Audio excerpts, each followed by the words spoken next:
दोस्तों, कभी कभी हमें ज़िंदगी की सबसे खतरनाक साजिशें वहीं से मिलती हैं जहां हम सबसे ज़्यादा भरोसा करते हैं। सोचिए, अगर आपके सबसे करीबी लोग ही मिलकर आपकी मौत की साजिश रचें तो आपको कैसा लगेगा। आज की कहानी है ऐसी ही हाई प्रोफाइल मर्डर मिस्ट्री की, जिसने पूरे गुजरात को हिलाकर रख दिया था। तो चलिए कहानी शुरू करते हैं। गुजरात के अहमदाबाद में एक हाई प्रोफाइल सोसाइटी थी, गैलेक्सी कोरल, और यहाँ रहते थे सिर्फ वही लोग जिनके पास पैसा, दौलत, नाम, शोहरत, ये सब कुछ था। और इन्हीं परिवार में से एक था शैलेश प्रजापति का। शैलेश पेशे से एक लेबर कॉन्ट्रैक्टर और साथ ही रियल एस्टेट के एक बड़े बिजनेसमैन थे। शांत स्वभाव, पैसे से संपन्न और ऊपर से एक खुशहाल परिवार। बीवी का नाम शारदा प्रजापति और 2 प्यारे बच्चे। बाहर से सब कुछ परफेक्ट था, लेकिन कोई नहीं जानता था कि इस परफेक्शन की दीवारों के पीछे कैसी आग जल रही है। दिन था 24 जून 2022 का।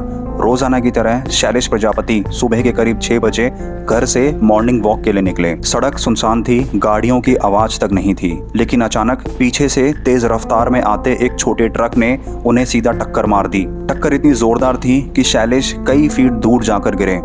आसपास चल रहे लोगों ने उनकी मदद की और तुरंत एम्बुलेंस को बुलाया। लोग उन्हें एम्बुलेंस ले जा रहे थे, लेकिन तब तक बहुत देर हो चुकी थी। शैलेश प्रजापति ने दम तोड़ दिया था, उनकी मौत हो चुकी थी। पहली नज़र में सबको यही लगा कि ये एक एक्सीडेंट है। पुलिस ने भी औपचारिकता के रूप में एक केस दर्ज किया और अब उसको क्लोज करने ही वाली थी।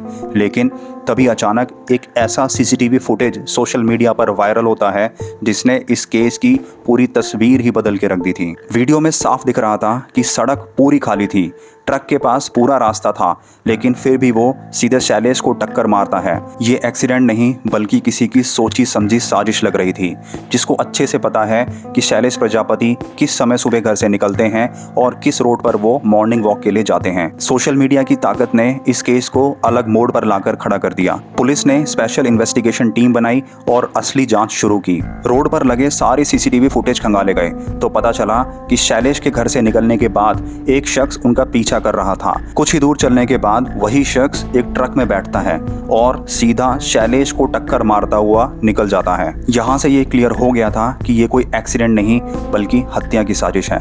लेकिन सबसे बड़ा सवाल ये था कि आखिर कौन शैलेश प्रजापति की मौत चाहता था और क्यों। पुलिस ने शैलेश प्रजापति का कॉल डेटा रिकॉर्ड खंगाला।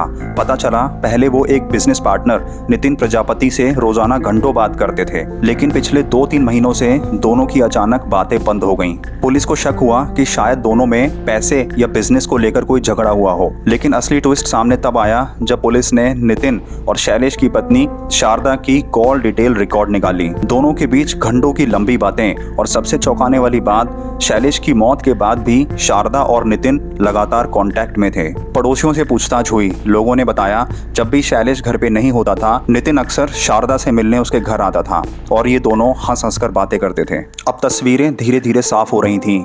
ये मामला सिर्फ पैसे या बिजनेस का नहीं बल्कि प्यार, धोखा और हवस का था। दरअसल शैलेश को पहले ही अपनी बीवी पर शक हो गया था। उन्होंने अपनी बीवी शारदा के फोन में लंबे लंबे चैट और कॉल्स देखे और फिर एविडेंस इकट्ठा करने के लिए उन्होंने घर में एक हिडन कैमरा भी लगाया और किसी काम से आउट ऑफ स्टेशन चले गए। और जब वो वापस आते हैं और हिडन कैमरे की फुटेज चेक करते हैं, उनके पैरों तले जमीन खिसक जाती है। वीडियो में साफ दिख रहा था उनकी गैर हाजिरी में उनका दोस्त नितिन उनके घर आता है और शारदा के साथ शारीरिक संबंध बनाता है। शैलेश ने अपनी पत्नी शारदा का सामना किया, उसे सबूत दिखाए, और तभी शारदा हाथ जोड़कर अपने पति शैलेश के सामने माफी मांगती है और कहती है कि मुझसे गलती हो गई और अब मैं ऐसा नहीं करूंगी।